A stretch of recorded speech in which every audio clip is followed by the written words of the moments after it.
आपकी अदालत मध्ये टीम इंडियाचे ओपनिंग बॅट्समन शिखर धवन यांच्यावर आरोप आहे की हे अंधश्रद्धाळू आहे. शिखर, ही गोष्ट खरी आहे का की तुम्ही ओपनिंग बॅट्समन आहात, सलामी फलंदाज आहात, परंतु कधीच पहिला चेंडू नाही खेळत? हो सर, हो. एकदम बरोबर आहे. मला पहिला चेंडू खेळायला इतका आवडत नाही आणि परंतु कधी अशी सिच्युएशन येते की जर लेफ्ट आर्म बॉलर आला तर रोहितला त्यावेळी रोहित मला जेव्हासुद्धा सांगतो की तू फेस कर, तेव्हा मी फेस करतो. परंतु एक पॅटर्न जो आमचा सेट झालाय माझा आणि रोहितचा, तर रोहितच फेस करतो जाऊन आणि I prefer to be on the running end. Rohit तर म्हणत होते की जेव्हा MS धोनीने त्यांना पहिल्यांदा सांगितलं ओपनिंग करायला, हो. तेव्हा ते तुमच्याकडे आले होते. तुम्हाला म्हणाले होते की पहिला बॉल फेस करा, मी नंतर खेळेन. तुम्ही म्हणालात नाही. हो, बरोबर. त्यावेळी माझा सुद्धा कमबॅक झाला होता टीममध्ये आणि मी म्हणालो, "भाई हे बघ अशी गोष्ट आहे, माझा सुद्धा कमबॅक झालाय. मी सुद्धा नवीनच आहे. आपण दोघेही समान आहोत, तर तू कर. मी मी मी इथे ठीक आहे." तर तो म्हणाला, "काही हरकत नाही." तो सुद्धा बिंदास आहे. तर म्हणाला, "काही हरकत नाही, मी करेन." रोहित असं म्हणतात की आणखी एक टोटका आहे. हो. मैदानात जाण्याआधी, बॅटिंगसाठी उतरण्याआधी टॉयलेटला नक्कीच जाता. खरं आहे. जेव्हा बॅटिंग करायला जातो तेव्हा प्रेशर येतं. जेव्हा प्रेशर येतं तेव्हा तर मेंटल प्रेशर सुद्धा येतं. मग दुसरं प्रेशर सुद्धा येतं त्याबरोबर. ते असं म्हणतात की पहिला बॉल तर मला फेस करायचा असतो, तर ह्याला इतक्या जोरात काय येतं? कारण दुसरा बॉल मला फेस करायचा असतो. तर मग हा काही टोटकाच आहे की तुम्ही पहिला बॉल फेस नाही करणार? नाही, कम्फर्ट लेव्हलची गोष्ट असते. आता इतक्या वर्षांपासून यूज्ड टू, आता जेव्हा मी जसं आता कोणी यंगस्टर येतो माझ्याबरोबर बॅटिंग करायला, तर मग मी त्याला विचारतो की तुम्हाला काय आवडतं? जर तुम्हाला नॉन स्ट्रायकर एंडवरती उभं राहायचं आहे तर मी सांगेन, कारण ते माझं कर्तव्य आहे ॲज अ सिनियर त्याला कम्फर्ट करणं. जेव्हा मी आणि रोहित आहे तर मग भाईवाली गोष्ट सुद्धा आहे आणि मग मी त्याला म्हणतो की भाई तूच फेस कर, मी नाही, इथेच बरा आहे. भाऊवाल्या गोष्टी तर इतक्या झाल्या आहेत की रोहित तर म्हणतात की प्रत्येक गोष्ट त्यांच्याकडे मागतात. त्यांचे बूट सुद्धा तुम्ही मागून घेतात, त्यांचे ग्लोव्ह सुद्धा मागून खरं घेतात. आहे, खरं आहे. मग तुमचे कुठे सोडून येतात? मी थोडा बेजबाबदार आहे या गोष्टींमध्ये. कधी सॉक्स विसरून जातो, कधी मी ट्राउझर विसरून जातो. तर मग मी त्यांच्याकडे मागतो. प्लेयर्सकडे नेहमीच एक्स्ट्रा असतात. तर मग मी त्यांना म्हणतो, "भाई द्या, काही हरकत नाही आता." तर त्यांना माहिती आहे की हा काही ना काहीतरी नक्कीच विसरतो. तर ते असतं. इव्हन चला मी तर आहेच, पण रोहित सुद्धा माझ्यापेक्षा विसरभोळा आहे. रोहित आहे तो. तुम्ही तर तुमच्यापेक्षा विचार जास्त? सुद्धा करू शकत नाही की तो काय काय विसरला असेल. तुम्ही गेस करा काय काय रोहित विसरला असेल सांगा. त्यांचा पासपोर्ट आयसी देनो, पासपोर्ट विसरला, आयपॅड विसरला. तर या सगळ्या गोष्टी तो फ्लाईटमध्ये ठेवून आलाय. मग फ्लाईटमधून परत मागून घेतात. तर रोहित आणि मी एकाच माळ्याचे मणी आहोत.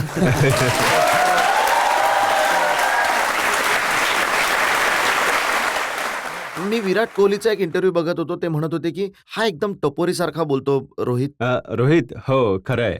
नाही, जेव्हा त्याचं मन असतं तेव्हा टपोरीसारखं सुद्धा बोलतो आणि ऑफकोर्स ती मुंबईची लँग्वेज आहे. तर ती स्टाईल त्याच्यामध्ये पूर्ण आहे आणि आणखी एक जी मुंबईची खास गोष्ट आहे, कधी तुम्हाला वाटेल तेव्हा कधी कोणाला जर रस्ता विचारायचा असेल तर ते असं करतात. हे असं करून बोलवतात ते. हे मुंबईचे आहे. तर जेव्हा पहिल्यांदा गेलो तर मी म्हणालो, ही काय गोष्ट आहे? हे असे कसे बोलवतात? दिल्लीमध्ये कोणी असं बोलवलं तर वेगळी गोष्ट आहे. तर कधी रोहित बोलवतो मुलांना तर असं नक्कीच बोलवतो. तर या सगळ्या गोष्टी करतो रोहित. तर तुम्ही जेव्हा दोघे खेळत असता बरोबर, इतका जास्त वेळ तुम्ही घालवता एकत्र, कारण दोघे आउटच होत नाहीत. तर नेमकं काय बोलत असता इतका वेळ? कम्युनिकेशन करतो की आता काय सिच्युएशन आहे. अच्छा, इतकी रिस्क घेण्याची गरज आहे, नाही आहे. कसं सुरू ठेवायचं आहे. आता जसं की मॅच खेळलो वर्ल्ड कपमध्ये. हं. तर मला जेव्हा बॉल लागला होता, जेव्हा मी 25-27 रन्सवर होतो, माझं फ्रॅक्चर झालं होतं. तर मी रोहितला म्हणालो की आता मी मोठे शॉट्स नाही खेळू शकणार आणि मला नाही वाटत की मी आता तसं करेन. पण चांगला हे दिलंय, ते दिलंय, बेस दिलाय टीमला की 70 रन्स बनवलेत तर मी बाहेर निघून जातो. मग कोणीतरी दुसरा येईल, तो सेट होईल आणि चांगला खेळेल. मी मोठे शॉट्स खेळू शकत नाही, माझ्या हातात जोर नाहीये. तर मग परंतु रोहित ते कम्युनिकेशन खूप काम आहे. रोहित मला म्हणाला की नाही, आपले आरामात 5-7 रन्स येत आहेत, तर यामध्ये आपल्याला काही गरज नाहीये, तू खेळत राहा. तर मी खेळत राहिलो. तर आमची 100 रनची पार्टनरशिप झाली. रोहित 70वर आउट झाला. मग तोपर्यंत माझा जो अंगठा तुटला होता, तर मी पेनकिलर खाल्ली. तर मग गरमसुद्धा झाला अंगठा. तर मग तिथून सेंच्युरी बनली. तर ते कम्युनिकेशनमध्ये जसं ती सेंच्युरी बनण्याचं खूप मोठं क्रेडिट रोहितला सुद्धा जातं. कारण त्याचं कम्युनिकेशन त्यावेळी माझ्यासाठी खूप हेल्प केली त्या गोष्टीने. तर त्या प्रकारचं कम्युनिकेशन प्रत्येक गेममध्ये असतं आणि मस्तीसुद्धा चालू असते बरोबर. मस्ती तर असलीच पाहिजे. मस्ती काय चालू असते? मस्ती काय चालू असते? मस्ती जसं आता मी गाणं म्हणत असेन, तर त्यावेळी काहीतरी माझ्या डोक्यामध्ये मस्ती येत असेल, तर मी ती करतो. त्याच्यामध्ये ती हार्दिक पंड्याबरोबर खूप मस्ती करता तुम्ही, बघत असतो आम्ही. हो सर. हो. मी मस्ती सगळ्यांबरोबरच करतो. हार्दिक बरोबर सुद्धा खूप मस्ती करतो आणि तो सुद्धा जबरदस्त कॅरेक्टर आहे. तर त्याच्याबरोबर अ, आनंद जितका वाटता येईल तितकाच कमी आहे. तर जितके मला भेटतात, तर आनंद नक्कीच वाटतो आणि आता जसं जर तो 23-24 वर्षाचा आहे, तर माझ्यामध्ये खासियत आहे, की मी सुद्धा 23-24 वर्षांचा बनतो परत एकदा त्याच्याबरोबर आणि एन्जॉय करतो मग आम्ही. ते विराट म्हणत होते, की त्याचा स्वतःच्या जिभेवर कंट्रोल नाहीये. कोणाचा? हार्दिकचा? हार्दिकला? नाही, नाही. नाही असं काही नाहीये की ते नाहीये. बघा कसं असतं, की जेव्हा यंग असतात मुलं सगळी, जेव्हा आम्ही सुद्धा यंग होतो, आम्ही सुद्धा प्रत्येक गोष्टीमधून गेलोयत आणि but he is a very good boy, very good hearted boy and he is doing so well for himself, for the country. So I wish him lots of luck. आणि ऋषभ पंतला घेऊन आजकाल खूप चर्चा होते. तुमचे फेव्हरेट आहेत ते. आणि ऋषभ हो, ऋषभसुद्धा माझे सगळेच फेव्हरेट आहेत आणि ऋषभ खूप टॅलेंटेड मुलगा आहे आणि जे त्याच्यामध्ये टॅलेंट आहे, आय एम शुअर की तो आपल्या देशाला खूप काळ सर्व्ह करेल. नक्कीच. फेव्हरेट यासाठी म्हणतोय, की जेव्हा प्लेयर्सचे फोटो काढले जात होते, ते हो. येऊन तुमच्या मांडीवर तो बसले. माझ्या मांडीवर येऊन बसला. मी ऋषभला म्हणत होतो, की "ऋषभ भाई उठ, फोटो काढला जाईल" आणि तू मांडीवर येऊन बसलाय. ते मला इतकं सुद्धा प्रेम नाहीये मुलांवर.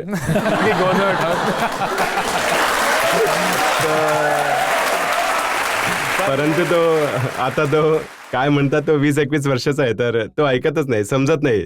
ही गोष्ट आता 20-21 वर्षांचे मुलं तसे तरुण असतात, समजत नाही, ऐकत नाहीत गोष्ट. तर तो येऊन बसला, मी इथेच बसणार. तर मग बसला होता, फोटो काढत होता. परंतु हसतमुख आहेत सगळे आणि आता जसं तुम्ही एक्सपेक्ट कराल 21 वर्षाच्या मुलाकडून, तर तो तसाच आहे. बेफिकीर, पण मस्त. तुम्हाला नाही वाटत, की ते जितकं लक्ष द्यायला हवं बॅटिंगवर तितकं नाही देत? ज्या प्रकारे ते स्कोर नाही करू शकत आहेत, हो. तर खूप सारे प्रश्न उभे राहत आहेत त्यांना घेऊन. नाही, लक्ष पूर्ण देत आहेत, मेहनत पूर्ण करतोय. कधी असं नक्कीच सिच्युएशन येते, की नाही चांगलं करू शकत आणि त्या जर्नीमधून प्लेयर खूप शिकतो आणि ते केवळ ऋषभबरोबरच नाही, तर प्रत्येकाबरोबर झालंय. माझ्याबरोबर झालंय, आमच्याबरोबर अजून देखील होतं.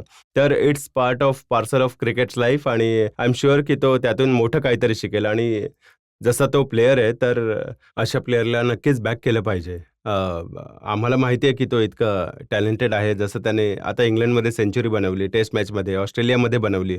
तर जेव्हा एखादा व्यक्ती एवढी मेहनत करेल, तर रिझल्ट नक्कीच बदलतील. ते नाही, आता 1-2 या मॅचमध्ये. यंग एजमध्ये एका हाताने शॉट मारणं गरजेचं आहे?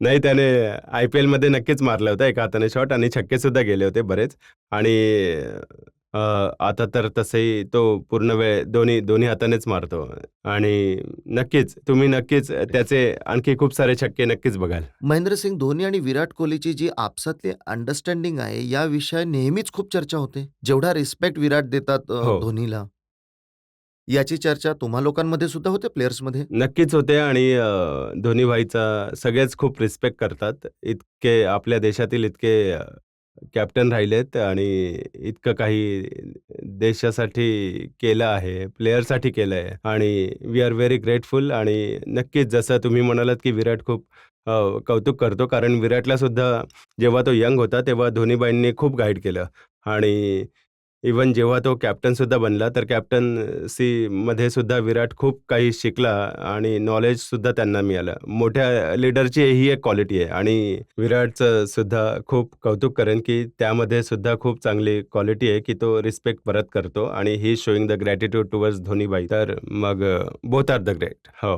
तुम्ही जेव्हा धोनी बरोबर खेळता, हं. तेव्हा काही फरक दिसून येतो इतरांच्या बरोबर आणि धोनी बरोबर खेळण्यामध्ये?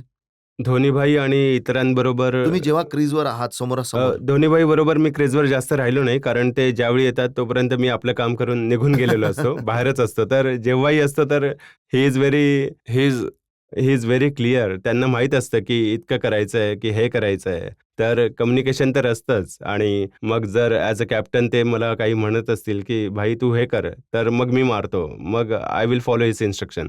I will do that. कारण ते त्यावेळी टीमच्या हिशोबाने विचार करत असतात आणि त्या सिच्युएशनमध्ये ते इतके मोठे प्लेयर राहिले आहेत आणि सक्सेसफुल झालेत. तर जसं ते सांगतात आम्ही कम्युनिकेट करतो, तर मग एक म्युच्युअल अंडरस्टँडिंगने आम्ही डिसिजन घेतो. आणखी एक तुमचे साथी आहे जसप्रीत बुमराह. हो सर. त्यांची आजकाल खूप चर्चा होते. बॉलिंग ॲक्शनची खूप चर्चा होत असते. कुणाला समजतच हो. नाही की कुठून कसे बॉल फेकतात ते. हां, नक्कीच त्यांची बॉलिंग ॲक्शन एकदम वेगळी आहे. मला आठवत नाही कोण सांगत होतं की त्याच्या खोलीमध्ये हाईट कमी होती म्हणून तो असं करून बॉल टाकायचा. तर हां. तर जी कुठली ॲक्शन असेल ती बॅट्समनचे दांड्या नक्कीच गुल करतोय आणि आपल्या देशासाठी चांगलं करतोय. वर्ल्ड नंबर 1 बॉलर आहे. काय म्हणतात he is very, very discipline, very hard working. भले फिटनेसची गोष्ट असेल, भले मेंटल स्ट्रेंथची गोष्ट असेल किंवा इव्हन खाण्याची देखील गोष्ट असेल, तर खूप कंट्रोल करतो तो. मग ड्रेसिंग रूमचं आजकाल वातावरण फिटनेसचं जास्त असतं. हो सर, हो, नक्कीच. सगळ्यांचं फिटनेसवर पूर्ण लक्ष असतं. आता हे नवीन कल्चर आहे हे आणि खूप चांगलं कल्चर आहे. सगळी मुलं फिट आहेत. सगळ्यांचे आमचे डेक्सा स्कॅन होतात. त्यामध्ये समजतं की पर्सेंटेज फॅट आमच्या बॉडीमध्ये किती मसल आहे. तर ते इंडिकेटर्स असतात आमच्यासाठी की की आणखी कसं इम्प्रूव्ह करू शकतो, डाएट बदलायला पाहिजे की नाही, कुठे बरोबर चाललोय, कुठे चुकीचं चाललोय. तर एक मिरर आहे जो आम्ही बघतो आणि आम्ही रिअलाईज करतो की आम्ही कुठून इम्प्रूव्ह करू शकतो. आणि मग आमच्या फिटनेस टेस्टसुद्धा होतात. जसं मी आता म्हणालो डेक्सा असेल, हे सगळं तर या सगळ्या गोष्टी नक्कीच असतात. ज्या लोकांना प्रश्न विचारायचे आहेत या बाजूला. हो. सर, जसं की माहिती आहे की तुमच्या करिअरची सुरुवात 2010 मध्ये झाली. पण 2013 मध्ये जी चॅम्पियन ट्रॉफी झाली, त्याच्यानंतर तुम्ही लाईमलाईटमध्ये आलात. त्याच्यानंतरच तुम्ही खूप प्रसिद्ध झालात सगळ्यांच्यामध्ये. तर सर आम्हाला सांगा की 2010 ते 2013 मध्ये जे तुमचं स्ट्रगल होतं, जे तुमचा एक पूर्ण काळ गेला, तेव्हा तुमची काय मेहनत होती, काय माइंडसेट होता, की तुमच्यावर खूप हो. स्ट्रेस होता? 2010 मध्ये जेव्हा मी खेळलो तेव्हा 2 मॅच खेळलो असेल. 1 मॅच खेळलो त्यानंतर मी बाहेर झालो. त्यावेळी माझी एंट्री झाली. जसं सर म्हणाले, की जेव्हा वीरूभाई आणि गवतीभाईने रेस्ट घेतली तेव्हा मला संधी मिळाली होती. तेव्हा मी 1 मॅच खेळलो आणि नंतर परत आलो. माझ्या लाईफमध्ये कधी ॲज सच कुठला स्ट्रगल पाहिला नाही कारण मी त्या गोष्टीमध्ये बिलीव्ह नाही करत. तर जे 2010 पासून 2013 पर्यंत मी माझा क्रिकेट एन्जॉय करत होतो आणि माझं क्रिकेटवर खूप प्रेम आहे. तर रोज उठून खेळायला जायचं आणि मुलांबरोबर मस्ती करायची, ग्राउंडवरती मस्ती करायची. आपले जे बॅटिंगवर वर्क करायचं, फिटनेसवर वर्क करायचं आणि तेच करत राहिलो आणि त्या फ्लोमध्ये होतो आणि मला माहिती होतं, की भाई जेव्हा माझी वेळ येईल तेव्हा यायची, तेव्हा ती येईल आणि नाही आली तरीसुद्धा काही हरकत नाही.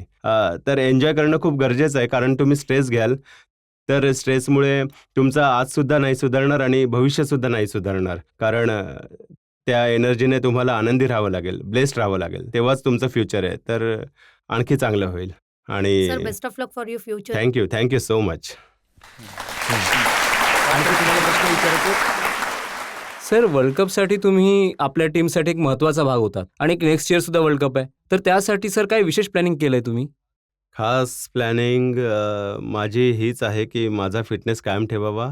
माझे हातपाय मोडून घेऊ नये. आणि जो आमच्या टीमचा गोल असतो आणि ज्या आम्हाला डायरेक्शन्स दिल्या जातात, की भाई हा रोल पार पाडायचा आहे, तर तो रोल पूर्ण चांगल्या प्रकारे पार पाडावा, चांगल्या प्रकारे प्रिपेअर करावं आणि जाऊन तो रोल पार पाडावा. हेच माझं असतं आणि बाकी मी कधी असा विचार नाही करत, की या मॅचमध्ये जाऊन मला 100 रन बनवायचे आहेत किंवा 50 करायचे आहेत, असं नाही करत मी. मी केवळ त्याची तयारी करतो म्हणजे रन्स आपोआप बनतील. Okay, thank you. शिखर, हे तर तुमच्या लक्षात आलं की सक्सेस तर मिळालं, लोकांनी प्रेम सुद्धा दिलं. मग ही मिशी वर करायला कधीपासून सुरू केलं? मिशीवर करायला सुरुवात केली मी. मिशी जी फेमस झाली होती ती माझी जेव्हा टेस्ट डेब्यूमध्ये सेंचुरी झाली होती त्यानंतर खूप फेमस झाली होती. तर त्याच्या आधीच मी ठेवली होती आणि मला खूप आवडायचं जेव्हा मी बघायचं कोणालाही मिशीवर करताना. मला वाटायचं काय यार, प्रतिष्ठेची दिमाखाची गोष्ट आहे, मर्दानी गोष्ट आहे एखाद्याने मिशीवर केली आहे. तर मला फॅसिनेट करायची ही गोष्ट, तर मग मी मनापासून ठेवली होती. आणि काय म्हणतात जेव्हा टेस्ट डेब्यूमध्ये सेंचुरी झाली त्यानंतर जेव्हा मी परत येत होतो टी ब्रेकमध्ये तेव्हा मी मिशीवर करत येत होतो की भाई विजय मिळवून आलोय मी. ही जी टीव्हीच्या ऍड मध्ये दिसते ऍक्शन खरंच करू शकतो तुम्ही? हो, आता करू शकतो, परंतु मी आता ती वाले मिशी ठेवली नाहीये, परंतु तरी सुद्धा चेहरा तोच आहे, नजर तीच आहे. तर बघा तुम्ही पण.